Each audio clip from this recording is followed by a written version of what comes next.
It's sugar and cancer. What's the connection? So we're going to be talking about today this, and I'll say indirect connection between the two, because no known direct correlation between, or connection, I should say, between sugar and cancer exists.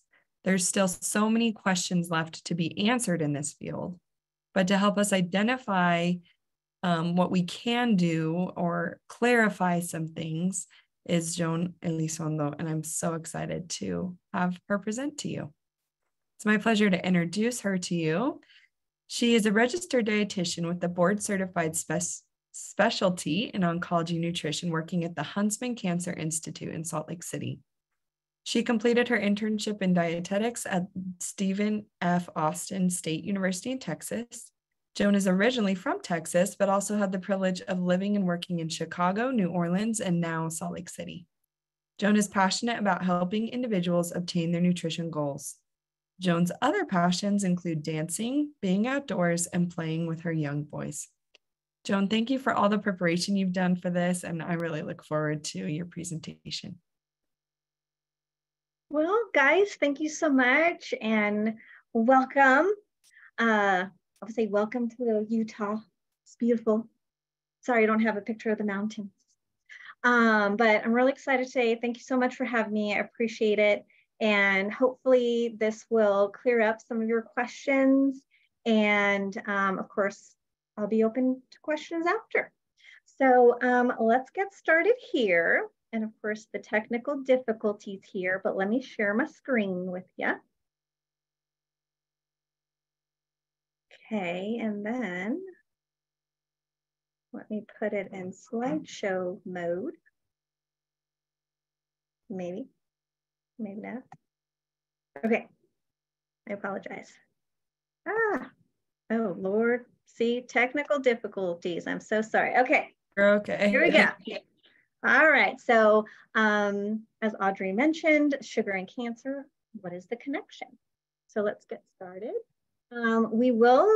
My objectives today are describe how our body processes the foods that we eat, what types of sugar or carbohydrates are best and which should we avoid, antioxidants and phytochemicals, and what to look for on a food label, and how to balance our meals and snacks. So hopefully we'll go over some of those things. So let's get started. How do our bodies process foods? Hold on, let me move this for a second. All right, so when we eat foods with any type of sugar or carbohydrate, our bodies break down those foods into glucose. Glucose then attaches to the insulin that our pancreas is using, and it puts it into our cells for energy.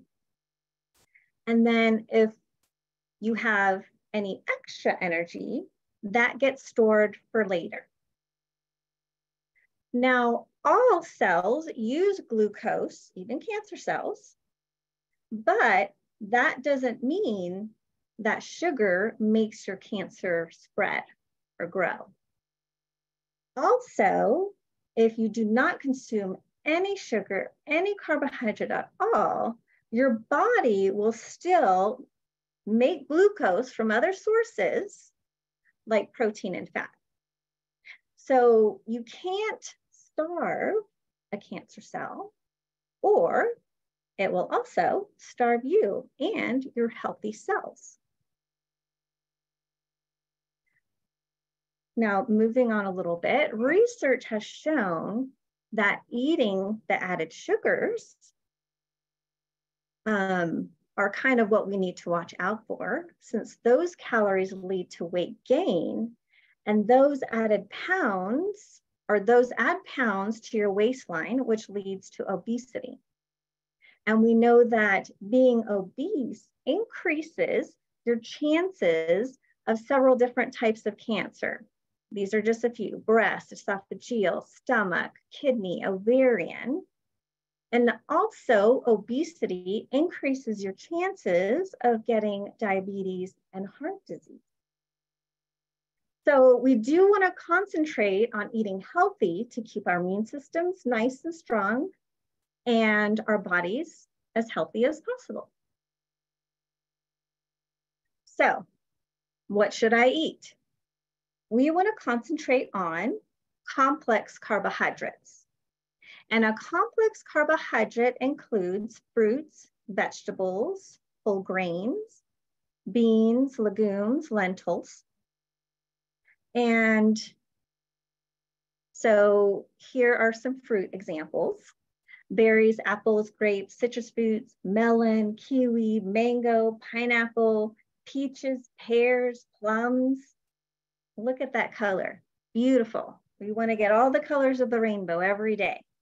This is supposed to, get you ready to go for lunch ideas. Vegetables, cruciferous vegetables. Those are the stinky ones when you cook them. Broccoli, cauliflower, cabbage, beets, bell peppers, carrots, eggplants, zucchinis, squashes, corn, potatoes, mushrooms, onions. Again, perhaps lunch, getting you ready to go here. Now those foods, all those colors, those foods contain antioxidants and phytochemicals. And I'm sure you've heard these terms before, but maybe you don't exactly know what they are. So I'm going to explain it a little bit. Antioxidants reduce risk of certain types of cancers, and they protect your cells from the free radicals. And the free radicals can damage your cells. They're kind of like, the enemy, I guess, the bad guys. And I always think of an antioxidant kind of like a force field or a shield. Can you tell I have young kids? Like shielding you from, the bad, the free radicals, the bad guys. And antioxidants can also contain phytochemicals.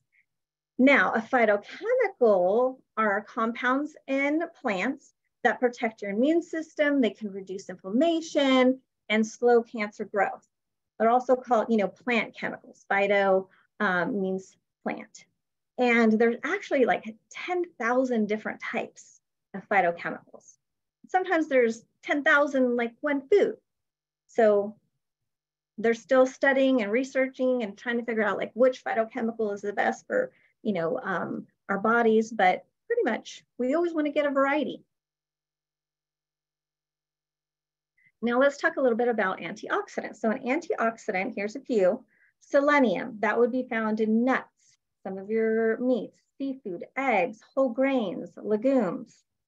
Vitamin E, wheat germ, vegetable oils, nuts. Vitamin C, your citrus fruit, melon, strawberries, pineapples, tomatoes, peppers, potatoes.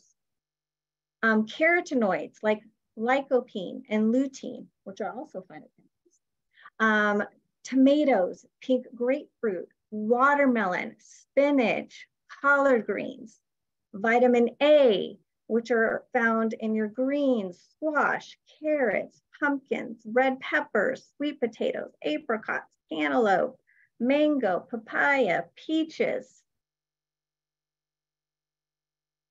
Then, kind of like I mentioned a little bit earlier, want to eat the rainbow of colors. And these are some examples of phytochemicals. And of course, the more colors, the better per day. Green, indoles, those are found in broccoli, collard greens, kale, Brussels sprouts. Yellow-green is lutein, which is in your spinach, avocado, corn. White and green is quercetin, which is found in onions, garlic, celery.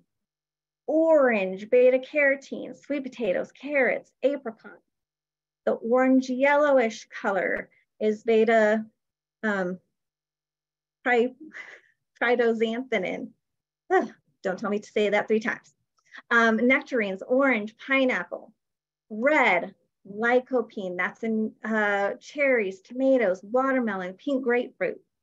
Red purple, which is anthocyanins, eggplant, grapes, plums. So again, rainbow of color, lots of different good fighting, great, wonderful nutrients for our bodies. Then we kind of go to whole grains. You have quinoa, buckwheat, oats, whole grains, rye, corn, brown rice, barley, millet, farro, all sorts of great grains. And if some of these you haven't tried before, go find you a recipe and try it out. They're really good. Our legumes, beans, lentils. We have, of course, different varieties of those: black, kidney, navy, pinto, soy, fava, lima, garbanzo, lentils. Again, super delicious and nutritious. Then comes the question, well, okay, Joan, you told me what to eat.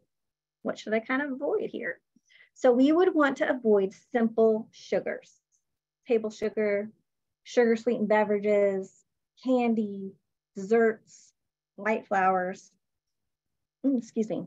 And some other names to watch out for, like if you're going to look at a food label or ingredients and that sort of thing, we want to watch out for corn syrup, brown rice syrup, evaporated fruit juice, sucrose.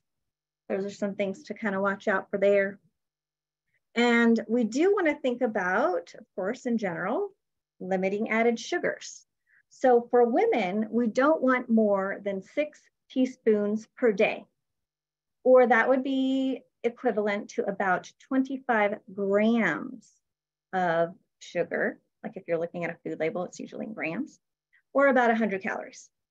Now for men, no more than 9 teaspoons per day, or 38 grams, and that's usually about 150 calories per day. But in general, if you're thinking about like, you know, this is how many calories I'm consuming, you know, per day for you and your body, we usually want to do less than 10% of your calories should come from added sugars. So thinking about that, whatever your calorie, then you can, you know, get 10% of that and make sure that you're not going over on the added sugars on there.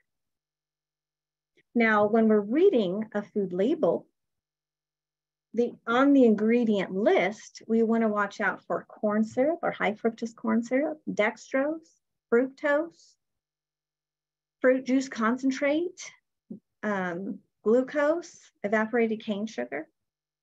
And you can look at the grams on the food label. And so I put a food label on there so you can kind of compare those two labels there.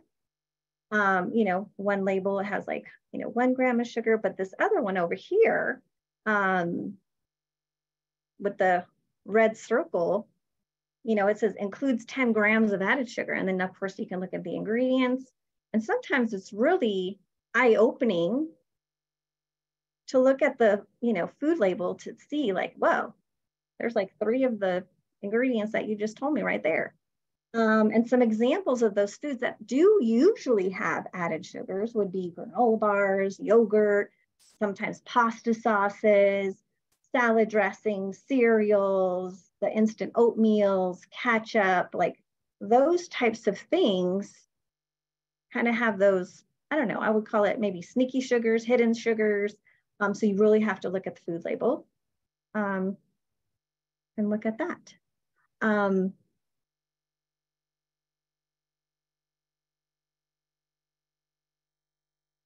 Joan, I think you muted yourself accidentally.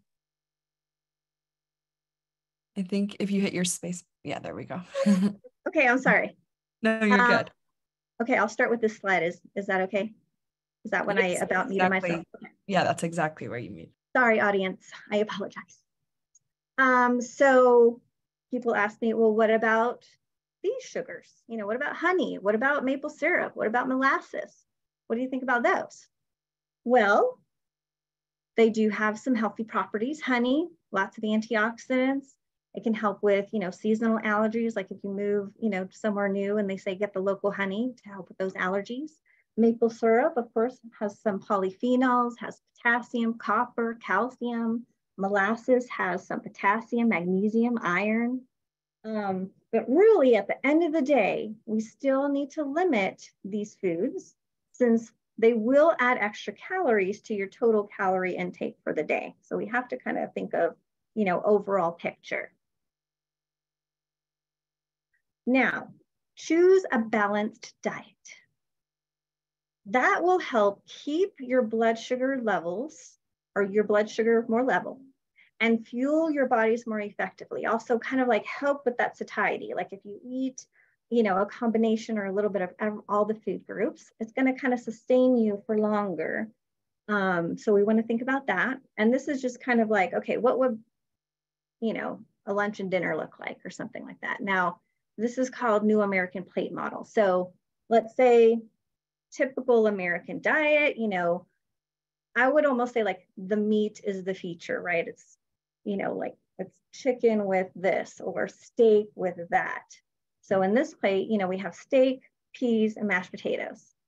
Now, if we're trying to transition more to get in all those fruits and vegetables, antioxidants, phytochemicals that we just talked about, okay, now let's kind of move to, okay, let's get a little bit more, vegetables on my plate. Let me try to get about half my plate of vegetables. Let me get a little bit, carbohydrates there. Let me get a little bit more a little bit of protein, a little less of that and a little more of the other things. Usually a good reference would be, okay, the palm of my hand of a protein source, whether it's a plant protein or animal protein. And then, eventually switching over to this like beautiful plate right here with lots of vegetables. It kind of looks like quinoa to me, some, chicken, and, a little bit more balanced, has the protein, has some complex carbs, has a lot of fiber because of the fruits and vegetables. So that's kind of what we want to slowly gear towards. That would be the goal. And now let's think about, if you like to have snacks in between meals, the snacks also, we would like that to be balanced as well with carbohydrate, fiber of sorts, and a protein source. So some examples or some things, some ideas for you would be, maybe an apple with like a piece of string cheese or something, or a whole grain cracker with some nut butter on top. Maybe some fresh fruit with nuts, maybe some fruit with yogurt, maybe fruit or tomatoes with some cottage cheese, vegetables and hummus, popcorn, again, with some string cheese, maybe some dried fruit with a boiled egg. Just trying to get that balance of the carbohydrate, fiber, and then some protein source. Here are some resources. The American Institute for Cancer Research, that's actually where I got that plate slide. But they have lots of good resources, references, even recipes, actually, recipe ideas. And, they have some of these things that we talked about antioxidants and phytochemicals. And then, of course, the Academy of Nutrition Dietetics. They have an oncology practice group, and you can get lots of great information there. And so with that, I will finish up. Let food be thy medicine and medicine be thy food, Hippocrates. And I am open for questions and anything else that y'all have brewing in those brains. Thank you, Joan. I really appreciate your presentation. I'm able to take home a couple things, of what I want to do to improve. And I'm excited for our audience to be able to ask their questions as well. So we do have a couple questions here in the Q&A. I invite people to continue asking their questions. Joan, if you don't mind, I'll stop your screen sharing. And then I'm going to start with a couple questions of my own as we wait for questions to come in. Okie doke. So as you know, there's a lot of misinformation out there in popular magazine articles or at Facebook ads, things that say grabby, catching your attention type things like sugar leads, to more cancer, or the keto diet is the best diet for all cancer patients ever to exist, right? And how do you help your clients work with all of this misinformation? How do they find the truth within all of this information that's given to them? Yeah, that is definitely a challenging thing to kind of like filter through, right? Because it's like, I got diagnosed with cancer. I need to find out everything I can. I need to, like take my health in my hands and, really try to like help myself as much as possible. So when you start kind of Googling or whatever type of um, um, reference you use, you're going to get a lot. You're going to get all sorts of stuff. And then, of course, you have friends and families that mean well. And, oh, I had this or I heard that. So, what I would recommend is just going to really nice, reputable websites like the National Cancer Institute or the American Cancer Society. You can go to MD Anderson or Sloan Kettering or whatever cancer center that you feel comfortable with, or maybe you're going to, because they'll have different articles and resources for you. And or of course, if your facility has a dietitian, you can always see them and they'll help you filter out those things, because everybody means well, family, friends, neighbors, but it can just be super overwhelming. And, I guess if you feel comfortable enough, you can just, tell them, you know what, I'm overwhelmed right now. And, I'm just going to reference my healthcare team with any questions I have. Or you can just smile, nod, and Yeah. just, because it's, everybody does mean well and their hearts are in the right place, but sometimes it's like, whew, Yeah. I need a Boundaries are yeah, important. boundaries for sure. What advice, I have the wonderful privilege of interacting with many cancer patients and their families. And sometimes there's an intense fear, I'll say, surrounding nutrition, because it is one of the one things that people can control when it comes to this in chaotic disease. I'll use that adjective. So there's a lot of pressure to eat correctly. And I see some, not all, but some people get caught in this vicious cycle of being obsessed with what they eat, but then not eating enough, or, just being scared of what they're eating. What kind of advice would you give to somebody who finds themselves either in that situation or maybe headed towards that situation? Mm-hmm. Yeah, great question. So of course, I'm the dietitian. So I think of food as fuel, as a great resource for our body to, and of course, that's again something that you can control. I can control like how many fruits and vegetables I eat. I can control, like my lean proteins. That's something that you can do and be helpful for, and it's fuel for your body. And if you don't fuel your body appropriately, then you're going to feel weak, tired, lose weight, but not only lose weight, like lose muscle mass. So then of course, then that's a vicious cycle and makes you feel even more fatigued, more tired.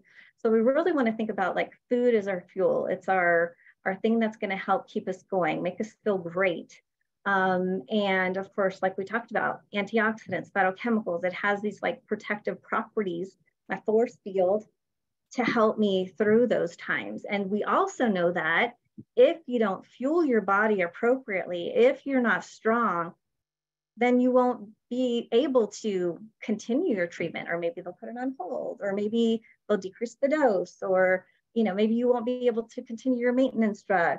So we really, really want to think about like, man, this is going to help me. This is something I can control, and it's going to fuel my body. It's going to make me get through all these difficult times. Now, I also tell people, okay, well, let's say, I don't know, I have nausea and I feel really crappy and I don't want to eat my fruits and vegetables right now because that just sounds not so great. That's okay. If, today, tomorrow, you need to eat, I don't know, just white pasta or something to get you through, eating that is better than eating zero, right? Again, because we know that if you can't keep up with your body's demands with all of these treatments, it's just not going to go well. You're not going to feel as good. So we need you to get through your treatments, get that nutrition. I would tell people most of the time, if you can eat like 85% of the time, super healthy, great, wonderful things, and 15% of the time, kind of whatever, that 15% of the time isn't going to throw you over. So it's okay. You don't have to be perfect. We don't expect perfection. Being perfect is not what we want. We want you to be healthy, happy, and get through this to be with your friends and your family. And, that's why you're going through it.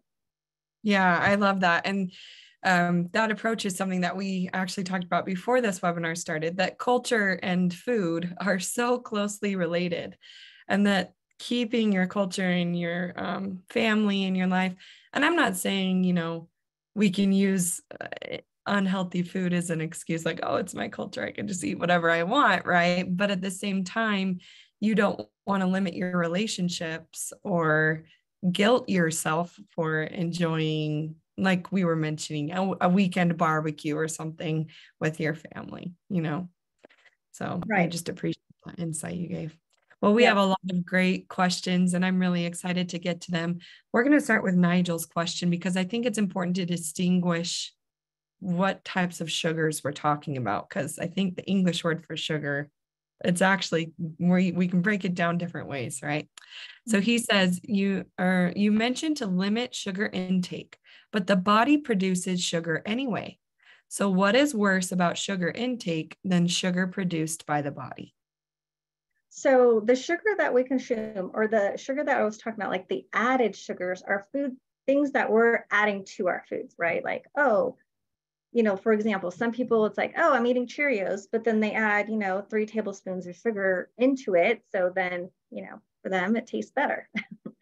So we want to limit the foods that we're adding to our body. Like we're adding this to, as opposed to like maybe if you have cereal and you chopped up some strawberries, you would get some antioxidants in that way, or blueberries or that sort of thing. Like those are complex carbs. They have more fiber. They have like vitamins and nutrients, antioxidants, phytochemicals like we talked about. Whereas like table sugar, added sugars, just pretty much calories to get you through, giving you that quick energy. And we really want to try to more focus on the complex carbs, or the things that are going to give us like the fiber to help with our bowels, the vitamins, all the vitamins we need for the day to help with like our eyes and our skin and our hair and our teeth and our bones.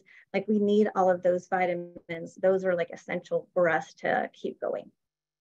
Thank you. I answered the question, hopefully. Yeah, I think so. I think it's just important to realize, just like as I was saying before, I think the linguistics of the word is, we call it sugar and then we say that our body produces sugar, but they're not the same, and let's go into a different question here of this person's asking about artificial sweeteners versus the natural sugar, that is a crop, right?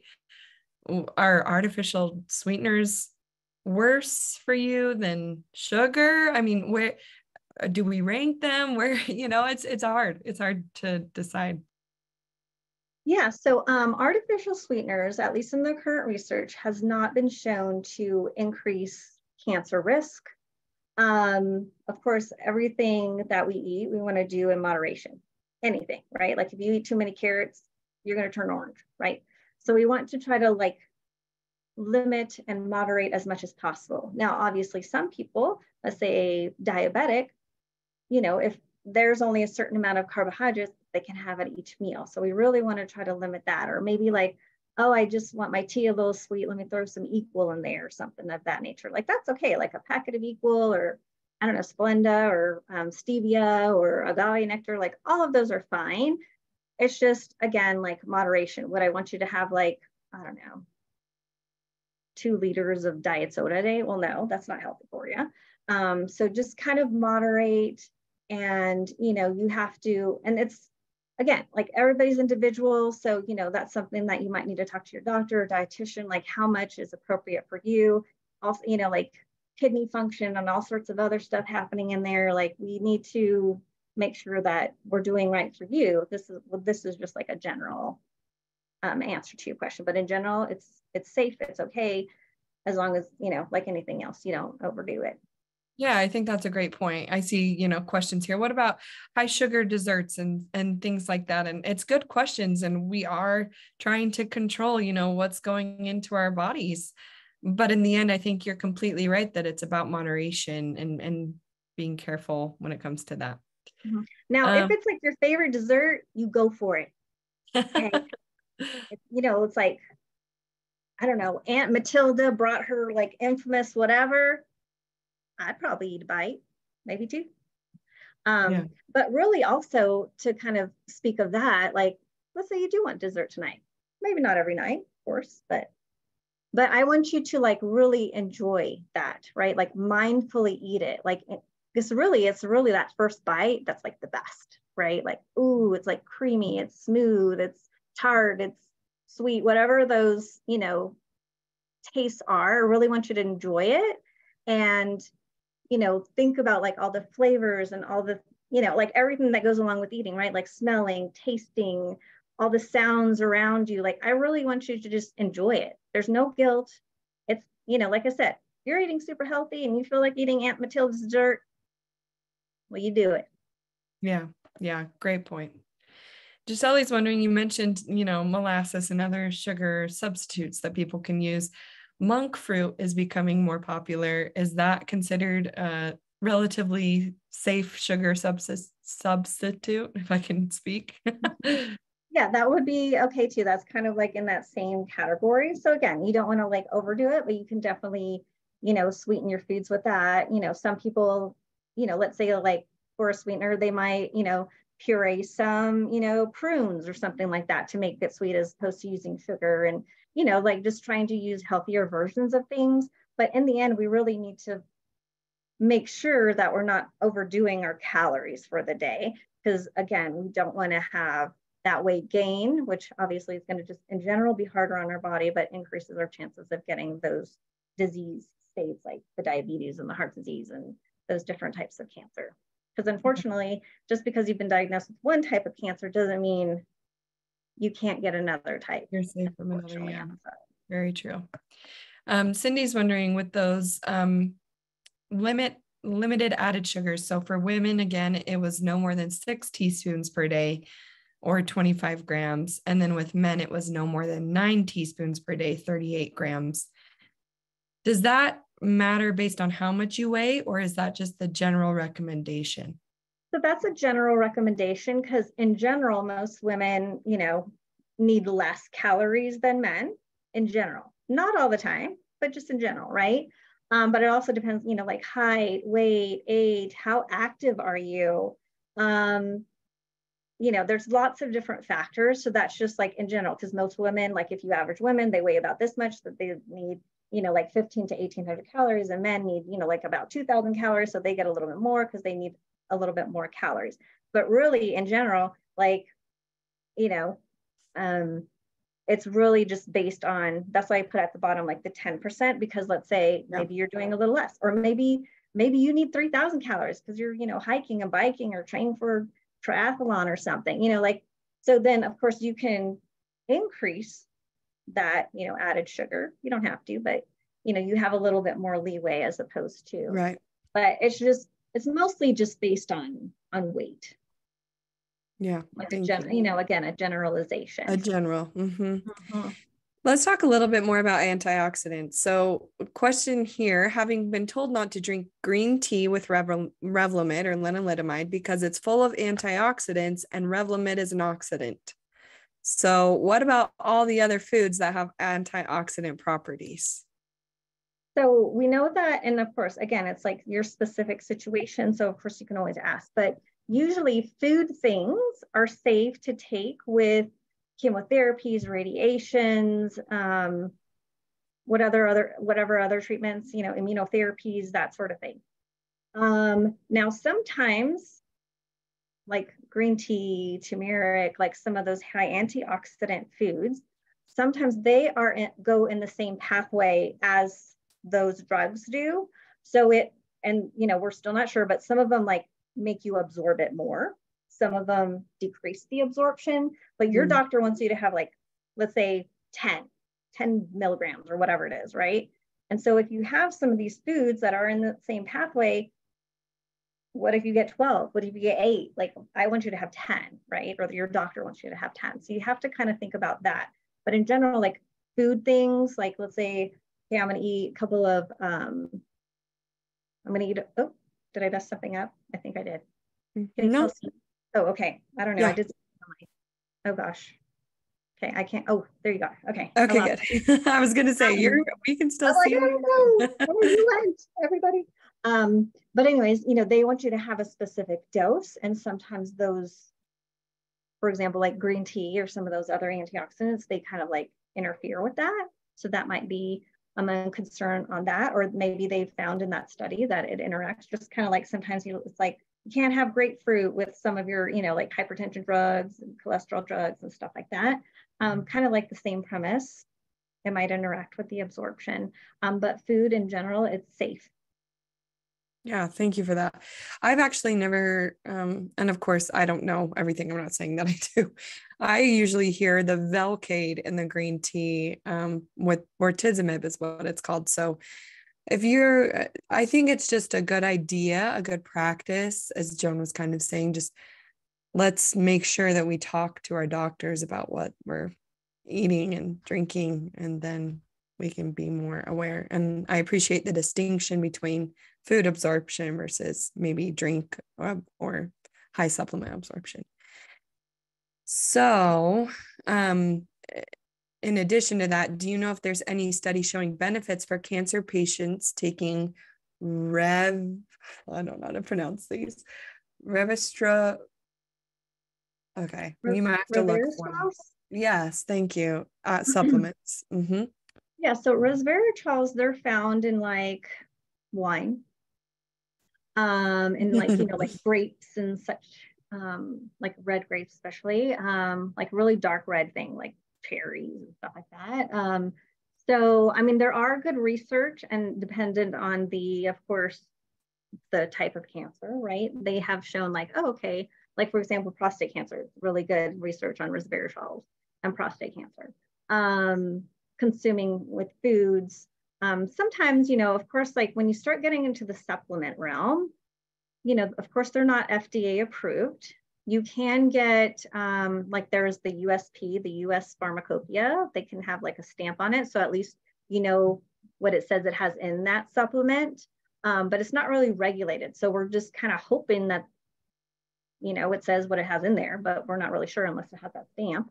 And I would say in general, like when you eat a food, you're getting like resveratrols and like thousands more phytochemicals and antioxidants as opposed to just getting that one thing.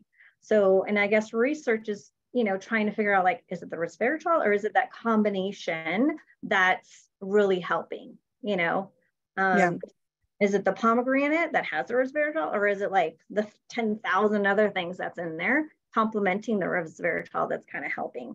So, in my opinion, I would rather you get the foodie things, because then we get so much more out of it than just having that one thing. Just like, oh, I'm going to eat an orange, or I'm going to take a vitamin C tablet. Like you're going to get a lot more from, you're going to go fiber, all these other nutrients, as opposed to just like taking that one thing. Right. Makes sense. Thank you. I have a couple people still confused about, is there a correlation between sugar and cancer? So let me try to summarize what I've learned from today, and then you can tell me if I'm wrong or right. So what I understood was there's not a direct connection between sugar causing cancer or feeding cancer to multiply, but there is a connection between obesity and your risk of cancer, and sugar does have a direct connection with leading to obesity. So you want to limit your sugars to stay overall healthy and not increase your risk of developing cancers. Is that true? Is that what Yes. we've learned today? Okay. Yay. Ooh, okay. Star. And I know, and again, to add to that, it is confusing because we're told from so many different sources, different things. So I'm not trying to shame anyone who's still confused, because unfortunately, with the misinformation that's being spread and everybody having a voice and everybody having an opinion that maybe isn't even a dietitian, right? It gets really complicated. Okay. Lots of great questions and we have time. So I'm going to just keep going here. Yeah. Great. This is a good one that I get this question quite often, and it regards fasting. So not necessarily about sugar, but because you're a dietitian, I'm going to take advantage and ask you this question. Sure. Is there any evidence of fasting or even intermittent fasting that's beneficial to patients with cancer? So there is good research that shows people that do intermittent fasting, it does help them with weight loss. So if that's something, if you are a little bit overweight or in the obese category, intermittent fasting has been shown to be helpful to help with weight loss. So then that in general will help with your overall health too, right? If I'm 20 pounds over, that would be one thing, I guess, technique, I suppose, you can use to help with the weight loss part of it, not necessarily help with the cancer part of it. Sometimes with fasting, like we also don't want to fast too long, right? Like we don't want to do, I don't know, 24-hour fast or something. Like a lot of, some people, and it's kind of crazy because there's not like intermittent fasting is like 12 hours or it's 14 hours or it's 16, like it's a range. It could be like 12 to like 18, 20 hours sometimes. So, so I just want you to think about if you want to do that, I think it's fine. Like most people should fast at least 12 hours, like, 7 p.m. to 7 a.m. or, like, a couple hours after dinner until, you wake up for breakfast, let's say, for example. But I don't want you to fast so long that you can't get all your nutrients, because really we want to try to get the goal, at least for the fruit, just for the fruits and vegetables, is like 5 servings a day. And it's really hard to get 5 servings a day and 3 meals, much less like 1 or 2 meals. So, I want you to think about that too. Like I need to get my nutrients, I need to get my protein, I need to get my calories and my carbohydrates and my healthy fats and all these things, my fruits and vegetables. Usually, I would say, you need some time to get in all those nutrients. So again, probably want to talk to, your doctor or your, healthcare team to really figure out like, okay, what is the best for me? Because also if you're going through treatment, it's going to be really hard to get all your nutrients in, let's say, 1 meal. And your body's trying to repair its white blood cells and red blood cells and, all these other things. So I think it also kind of depends on where you are in your treatment too. Yeah, thank you. Ron has had his stem cell transplant in his recovery, but is still having a really hard time finding an appetite without he has an appetite with the help of medication, but without the medication, trying to have an appetite is difficult. What advice or tips do you give to patients who have no interest in eating or struggling with appetite? Yeah, so unfortunately, a lot of the treatments, especially after a transplant, it just kind of not good, right? Appetite, tastes weird, I don't know, bowel issues, all sorts of side effects, right? Which kind of leads up to like, well, I don't want to eat because I feel not so great. So we want to think about almost as a schedule, right? Like I eat breakfast at this time, lunch at this time, dinner at this time, because your hunger and satiety cues, it kind of throws all that off too. So what I tell people, especially if they're struggling a lot, like for example, after a stem cell transplant is, you might want to eat every couple of hours or so. So I usually tell people on the even you eat, on the odd you concentrate on hydration, and hopefully you'll be able to meet your goal closer. And I know it's really hard, like instinctually, I'm not hungry. Why am I eating? It just doesn't make sense. But, during this time, during the healing, during this, particular time in your treatment, you might just have to get on a schedule, like you take your medicines on a schedule, you might just have to do that for now until that appetite kicks in. And sometimes it takes, for other, some people it takes 3 months, some people take 6 months, some people takes a year. So, everybody's different on that realm, and you just have to do your best and get through it. I know it's difficult with all those side effects. Yeah, definitely.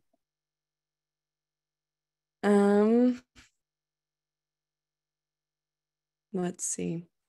Rick asks an interesting question. In prep for a PET scan, I was told to avoid sugars and carbs the night before. When I asked why that was, I was told that cancer cells really like to suck up sugar. Therefore, they use a radioactive sugar solution IV for the PET scan. So what are longer term implications of this? When you're doing the PET scan, they actually like inject it in the cell. It's not like you're consuming it. So it's a totally different pathway that it goes through. But if you get a PET scan, I don't know how often they do it. I don't know, every 6 months or whatever it is, then that is not going to affect your cancer as well. Like they're seeing, or they're trying to assess, where are these cells and, how can we better target those cells so it's not going to affect, I guess, in the long term, because it's going in a different pathway, I guess. It's going in a different kind of stream. So it's not going to affect you like in the long run. That makes sense. Thank you. Christina's saying dried fruits seem to have so much sugar. Are there better dried fruits than others when deciding which ones to snack on? Right. So dried fruit, it depends on the brand. And of course, you can always dry your own fruits. I know that's pain in the booty, but, you can always cut it up, put it in the oven, let it, do its thing. Of course, they also have dried fruit dehydrators too. But it kind of depends on the brand. Of course, they're going to some brands add more sugar, some don't. So again, just reading that food label and getting as much information as you can from that. Thank you. With those sneaky sugars that they put in there. Speaking of reading labels, Deborah was wondering, how do you convert grams to teaspoons? So teaspoon, so that I try to put both on there so it would kind of make sense, but it's like 4.2 grams per teaspoon or something like that. Yeah. Well, you guys will be getting a copy of the slides too. And she has but teaspoons, grams, and calories. Like what all are kind of sort of equivalent to. Right. So it's like 4.2 or, ishy. That's why I put about. Yeah. So I see several questions here asking about sugar creating inflammation. And we've actually had a different session on the connection between inflammation and cancer. So do you mind just speaking briefly to what foods, and is sugar included, are inflammatory and could potentially cause trouble in some patients? Mm-hmm. So those would be the added sugars that we talked about in that one slide. So obviously we want to avoid those. Also, which is another guideline, is to limit red meat, because red meat can be inflammatory as well.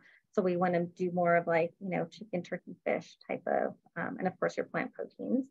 Of course, like fried foods and your processed foods, like your processed meats, can be inflammatory as well. So those are the things that, in general, our guidelines, if you go to that American Institute for Cancer Research, they have the 10 guidelines to help prevent cancer. And then that will also prevent reoccurrence of your cancer. And it talks about limiting processed foods, processed sugars, just eating your fruits and vegetables, because those are anti-inflammatory, or have kind of all the foods we talked about today are more anti-inflammatory, as opposed to red meats, fried foods, processed foods, simple sugars, those things.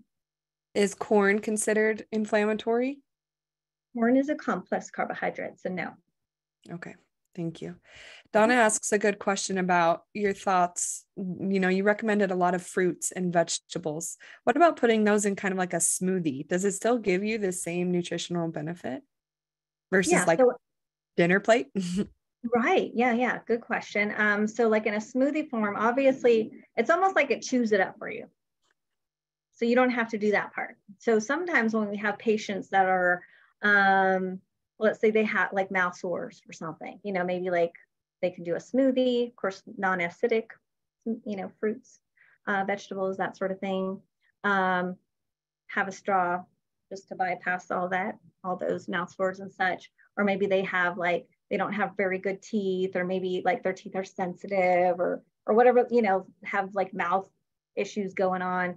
Yeah, blend it up. That's fine, because you still keep the fiber. Now, when you juice something, it's spitting out the fiber. So then, you kind of want to, not saying that it's bad, but, you, again, probably I would rather you smoothie it than juice it, because at least you'll get some of the fiber in there.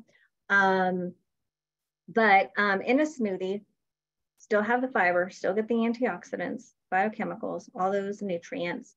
But because it's kind of like already chewed up and broken down, then you might process that faster than if you like ate the strawberry or ate the blueberry or Right.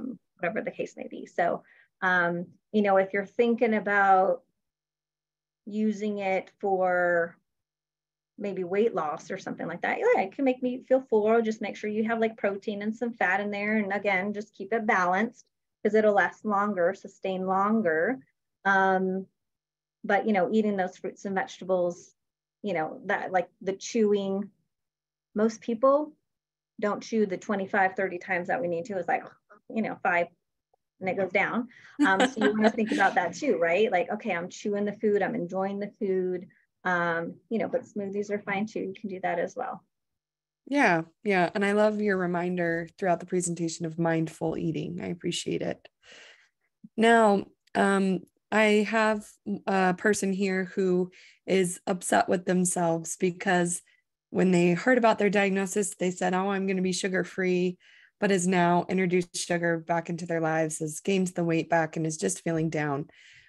I'm sure you see that a lot as a dietitian. And what kind of advice do you give to somebody who finds themselves in this situation? Yeah. So, I feel like, food is fuel. Food is not feelings. Like, because some people say like there's good and bad. There's not good and bad. There's just food, right? And so we want to think of it as that. But there's better food and there's foods that we should avoid. But just like anybody else, you have to give yourself grace. You have to, help yourself like you would help somebody else, right? If your best friend came up to you and said like, I just had a piece of cake. I'm the worst person ever. You'd be like, no, you eat healthy. You just had that one piece of cake, no big deal, just let's move on, because it's like food is fuel. We want to consume the healthier food more often, and the other food less often. And, sometimes we get off track. A lot of times, it's like stress related. That's okay. Just got to get back on the track, get back on, the wagon, let's say. But, you shouldn't, beat yourself up because, you introduced a little bit of sugar into your life. That's okay. Yeah. Again, I don't want you to be perfect 100% of the time. Perfect is not so fun, really. You want to live your life, you want to enjoy it, but you want to enjoy it to the healthiest that you can. And it shouldn't be bad food, good food. I'm a bad person because I eat this bad food. You're not a bad person because you eat bad food.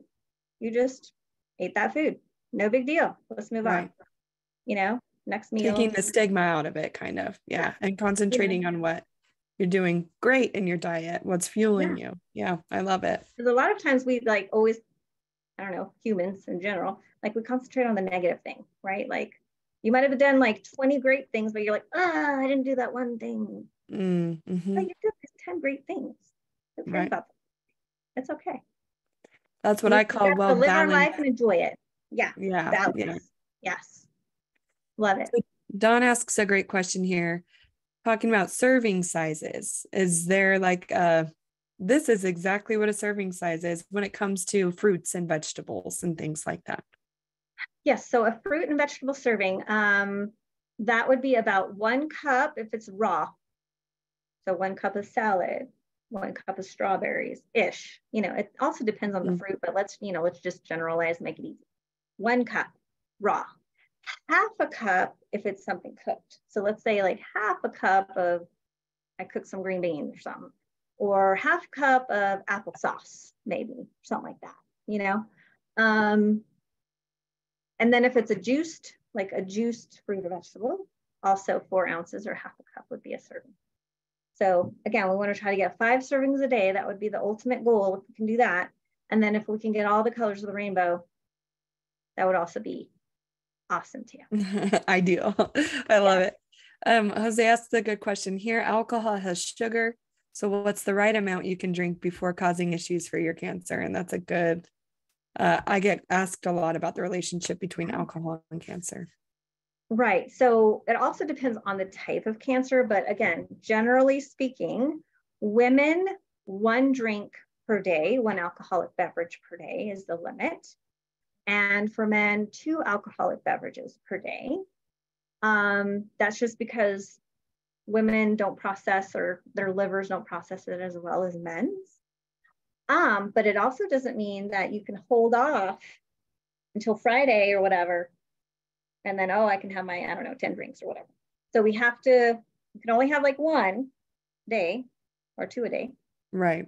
And so remember that one drink or one beverage is one beer, which is like 12 ounces, 5 ounces of wine, or 1.5 ounces of like a spirits.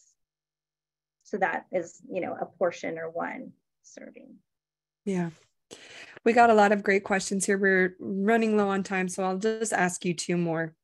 Sure. Leon is wondering, are there any supplements or foods that can be used to reduce sugar level in your blood? So are there any supplements or foods that can be used to reduce your blood sugar level?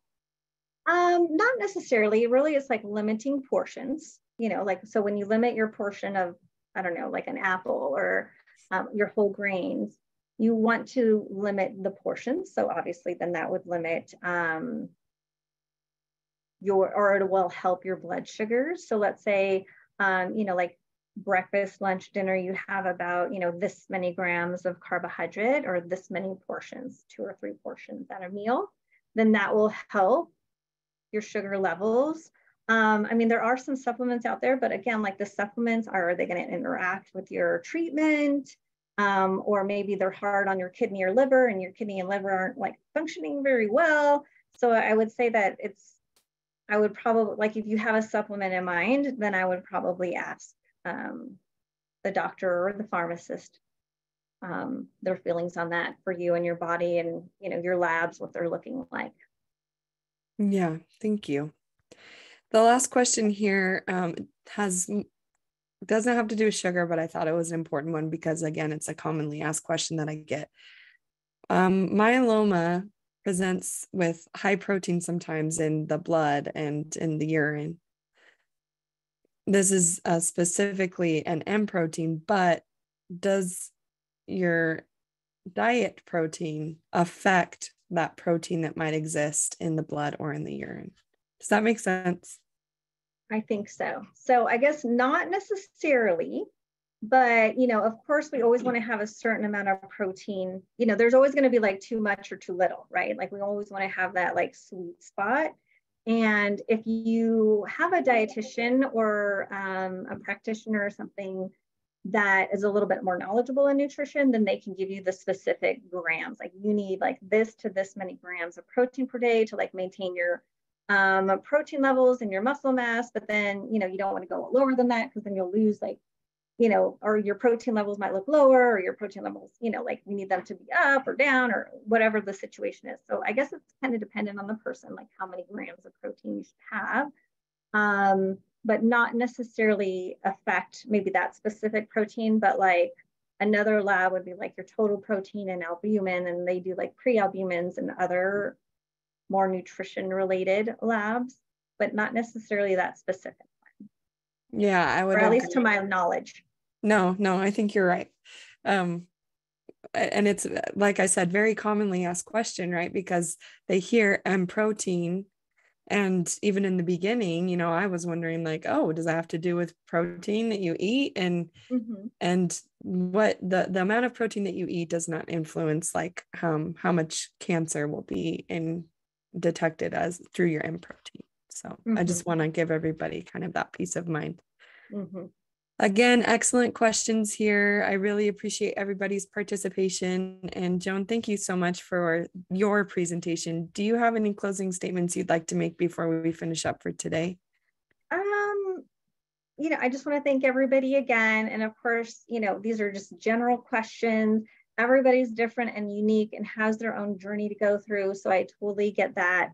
And then if you have access to a dietitian, please use him or her, and they will be glad to help you in your specific situation. Wonderful. Thank you, Joan. I really appreciate you. Have a great rest of your day. Thank you, guys. Bye. To my audience, I'll just keep you for a couple more minutes as we go through our outro announcements. You may be interested in other upcoming events. Tonight, we have an event at 6:30 p.m. Eastern with our Florida chapter, and it's about understanding your myeloma labs. Then tomorrow is our Spanish chapter. So if you speak Spanish or your loved one speaks Spanish, you're welcome to join us as we talk about managing mental health. And then on the 29th at 7 p.m. Eastern is our non-secretory myeloma chapter. We're going to be talking about blood monitored MRD testing for non-secretory myeloma. I'll just tell you now, we're far out. It's not happening tomorrow, but we're learning about the future and what could happen. The link to sign up for any of those events and more events I didn't mention is found at the bottom of the slide and will be included in our follow-up email. Thank you to our sponsors, Amgen, AbbVie, Adapted Biotechnologies, Janssen Oncology, Genentech, and Bristol Myers Squibb, and also Servier, Astellas, and AbbVie. And thank you to each of you for helping us build this community. We appreciate you. Hope you have a great rest of your day. Take care, everyone.